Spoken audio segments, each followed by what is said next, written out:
বিসমিল্লাহির রহমানির রহিম। সিফাত calling system চ্যানেলে আপনাদেরকে স্বাগতম। আজকে আমরা একটি মাদ্রাসায় 3টি singer green inverter AC set করব। তো আমাদের ইন্টারনেট বেস প্লেটগুলো লাগানো কাজ চলছে এখন।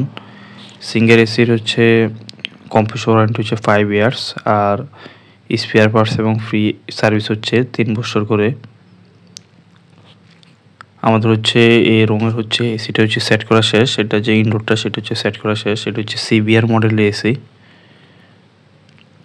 আমাদের আরেকটা এসি ইনডোর যে বেস প্লেট সেটি লাগানো হয়ে গিয়েছে। এখন ইনডোর আউটডোর যে 5 কানেকশন করার জন্য সেটি এখন আমরা ছিদ্রটি করছি।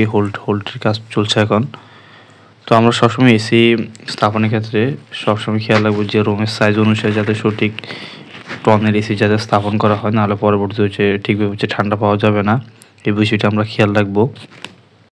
আর এসি স্থাপন বা এসি ক্রয় করার আগে আমরা সবসময় ইলেকট্রিক লাইন সেটি আমরা করে রাখবো, যে কোন পাশে আমার ইলেকট্রিক লাইন করলে ভালো হয় এটা আমরা করে রাখবো। আর এসি থেকে ভালো সার্ভিস পাওয়ার জন্য মাসে অন্তত 2 বার এসি যে এয়ার ফিল্টার সেটা পরিষ্কার রাখা উচিত। আর বছর বাসা বাড়ির ক্ষেত্রে 6 মাস অন্তর অন্তর এসি অভিজ্ঞ টেকনিশিয়ানের সাহায্যে সার্ভিস নেওয়া প্রয়োজন। তার এসি দীর্ঘদিন যাবত ভালো সার্ভিস দিবে। আর শীতকাল আসলে অবশ্যই অথবা লম্বা সময় যদি এসি অফ রাখা হয়, এই ক্ষেত্রে এসির যে রিমোটের যে ব্যাটারি সেগুলো অবশ্যই খুলে রাখলে তাহলে রিমোটটি ভালো থাকবে। এই ছিল আমাদের আজকের ভিডিও। ধন্যবাদ ভিডিওটি শেষ পর্যন্ত দেখার জন্য। আল্লাহ হাফেজ।